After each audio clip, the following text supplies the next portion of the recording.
राधे। आप सभी को नवरात्रि की अनंत और अनंत शुभकामनाएं। तो चलो एक बार मैं अपनी चौकी आपको दिखाती हूँ कि मैंने कैसी बनाई है, क्या है। पहली बात तो ये हमारा मंदिर है जो आपको दिख रहा है, और इसी के बगल में हमने चौकी बनाई है।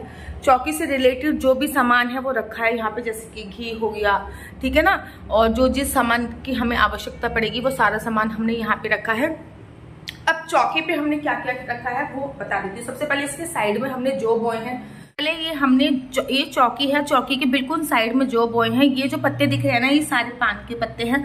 तो पान बहुत जल्दी खराब हो जाता है, मैं स्टॉक में लेके आई हूँ इसलिए रखा हुआ है। माता रानी को बिना पान के भोग नहीं लगता। तो यहाँ पे हमने जो बो दिया है, इस बार मैंने सप्तदल बोए हैं। आप देख रहे हो इसमें बाजरा वगैरह भी है, मतलब 7 प्रकार के अनाज इस बार मैंने बोए हैं। तो ये बिल्कुल जैसे कि ये चौकी, ये मंदिर के बीच में जो है, अब ये मैं आगे से नहीं दिखाऊंगी, आगे से रहेंगे। ये भोग समर्पित कर रखा था तो वो है। अब ये है चौकी। इस चौकी पे हमने क्या क्या कर रखा है। सबसे पहले माता रानी की कोई भी प्रतिमा, मैंने आपसे कहा ना, कोई भी प्रतिमा आप माता रानी की ले लीजिए, तस्वीर ले लीजिए, प्रतिमा ले लीजिए। तो मैंने इस बार ये तस्वीर ली है। हर बार मैं कोई प्रतिमा लेती थी, इस बार ये तस्वीर मुझे पसंद आई तो मैंने ले ली। सबसे पहले देखो, आप नीचे देख रहे हो, ये चावल रखा हुआ है, चावल देख रहे हो आप। तो चावल का आसन देकर मैंने ये प्रतिमा लगाई हुई है। चावल का आसन देने का रीजन ये है कि मैं फूल का भी आसन दे सकती थी, लेकिन फूल जो होते हैं वो बहुत जल्दी खराब हो जाते हैं। और उसके बाद माता की तस्वीर, चौकी, जो भी ये चीज है ना, ये हटेंगी नहीं 9 दिन तक। अब ये सारी सामग्री 9 दिन के बाद ही हटेगी। जब ये सारी सामग्री 9 दिन के बाद हटेगी तो फूल में कैसे हटा पाती, इसलिए मैंने चावल का आसन दिया। उसके बाद मैंने 3 पिंडी बनाई है, 1 2 3। आप तीनों पिंडियां देख पा रहे होंगे, 1 2 3 पिंडी मैंने ये बनाई है। ये है मेरी, मैं हमेशा कहती हूँ पिंडियों के बिना व्रत अधूरा है, पिंडियों के बिना व्रत अधूरा। तो लिटरली मैं हमेशा पिंडी बनाती हूँ, कभी नारियल की बनाती हूँ, कभी मिट्टी की बनाती हूँ। इस बार मैंने सुपारी की बनाई और इनको भी मैंने चावल का आसन दिया। आप देख रहे होंगे, इनको भी मैंने चावल का आसन दे के रखा है। बिना पिंडी के पूजा अर्चना वंदना के व्रत आधा अधूरा माना जाता है। उसके तत्पश्चात ये है कुबेर यंत्र, अगर आप लोग देख पा रहे हो, देखो श्री कुबेर यंत्र, इसको भी मैंने चावल का आसन दे के रखा है। और इन्हीं के बगल में है, ये है गणेश जी। बिना गणेश जी की पूजा अर्चना वंदना के माता रानी का जो व्रत होता है वो आधा अधूरा माना जाता है। इसलिए मेरे पास गणेश जी की कोई प्रतिमा नहीं थी, इसलिए मैंने सुपारी के गणेश जी, इनको भी आसन दे रखा है और रखा हुआ है। उसके बाद ही मैंने कलश स्थापना करा है। मैं हमेशा मिट्टी का कलश स्थापित करती हूँ, लेकिन होता क्या है कि जो मिट्टी वाला कलश होता है ना, उसमें से पानी हमेशा सूख जाता है और मुझे वो पानी प्राप्त ही नहीं होता, जो पानी मैं अपने घर पे जिस पानी का छिड़काव करूं।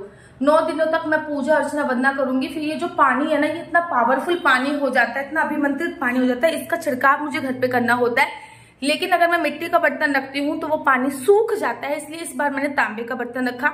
इसके ऊपर मैंने देखो मोली बांधी है, और यहाँ पे मैंने 5 पान के पत्ते रखे, ठीक है ना, क्योंकि माता रानी को पान बहुत प्रिय है, इसलिए मैंने पान के पत्ते रखे। आप अशोक के नीम, अशोक के, आम के भी रख सकते हैं। नीचे भी मैंने चावल का आसन दिया है, और इसके अंदर भी मैंने 2 सुपारी डाली है, 2 लौंग डाली है, सिक्का डाला है इसमें मैंने, ठीक है ना, इसमें मैंने कोड़िया डाली है, इसमें मैंने हल्दी की गांठ डाली है, ठीक है ना।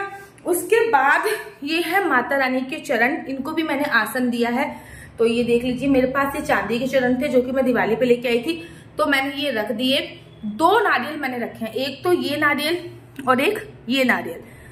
ये वाला जो नारियल है ये बहुत अभिमंत्रित हो जाएगा 9 दिन के बाद, और इस वाले नारियल को हम लोग फिर फोड़ के खाएंगे और प्रसाद में बांटेंगे, क्योंकि ये मैंने माता रानी की चौकी पर ही नारियल रखा है।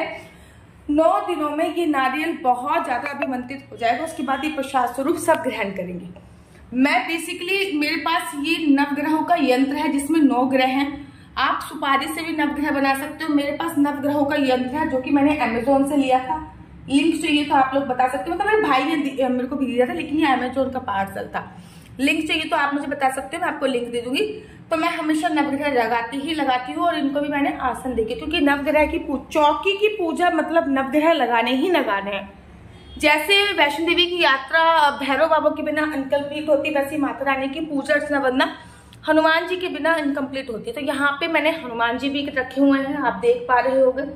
तो हनुमान जी की पूजा अर्चना वंदना होगी। तो ये है मेरी चौकी का पूरा प्रोसीजर, पूरा जो चौकी पे रखा है। अब ये आप देख रहे होगे, ये क्या है, इसमें मैंने ना थोड़े से ड्राई फ्रूट्स भर के रखे हैं।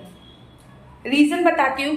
ये जो ड्राई फ्रूट्स हैं ये 7-8 तरीके के ड्राई फ्रूट्स मैंने इसमें भर के रखे हैं और ये मैं 9 दिन के बाद उठाऊंगी और इसको प्रसाद स्वरूप सब में बांट दूंगी, क्योंकि ये बहुत ज्यादा अभिमंत्रित हो चुके होंगे ड्राई फ्रूट्स। तो ये है पूरी चौकी, जो कुछ इसका लुक इस प्रकार, ये है पूरी चौकी जो कि लुक इस प्रकार है। चौकी के नीचे ही हमने थोड़ा सा एक दूसरी चौकी बना रखी है, जैसे कि अभी मैंने माता रानी को दूध का भोग दिया था, तो ये है वो दूध, मैंने गुड़ वाले दूध का भोग लिया था।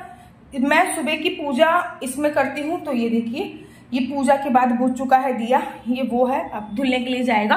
अखंड जोत मैंने जला रखी है और आप देखो चावल अगर आपको दिख रहे हो, अखंड जोत का दिया मैंने जला रखा है। कपूर की वजह से थोड़ा काला हो रहा है, तो अखंड जोत जो मैंने जला रखी है वो सदैव जलती रहेगी। ये भूल जाती है क्योंकि आरती वारती करने का तो ये शांत हो जाती है। अखंड जोत ऐसे ही जलती रहेगी। मैंने 5 तेलों से अखंड जोत जलाई है, 5 प्रकार के तेलों से। वहां पे गरुड़ रखा हुआ है अर्थात घंटी।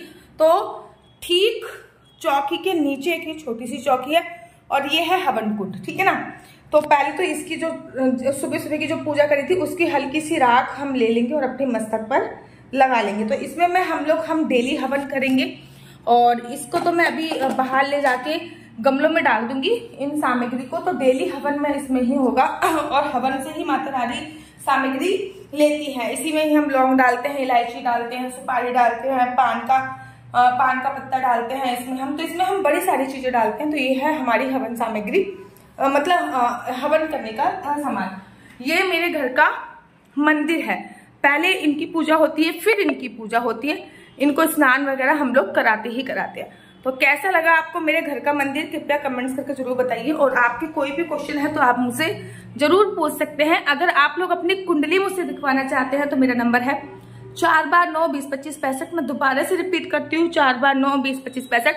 आपका बच्चा जॉब करेगा, बिजनेस करेगा, किस क्षेत्र में बिजनेस करेगा, जॉब करेगा, किस क्षेत्र में जॉब करेगा, ये सभी जानकारी मैं आपको कुंडली के माध्यम से प्राप्त कराती हूँ।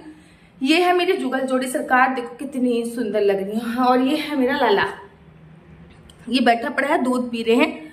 तो इनको मैंने सबको दूध का भोग लगा रखा है, माता रानी को भी लगाया था, इनको भी लगाया था, ये देखो।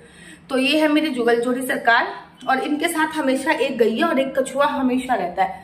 इस मंदिर में क्या क्या रखते हैं, क्या क्या नहीं कर रखा, अगर उसकी भी जानकारी चाहते हैं तो कमेंट्स कीजिए, मैं वो उसकी भी जानकारी आप सभी लोगों को जरूर और जरूर दूंगी।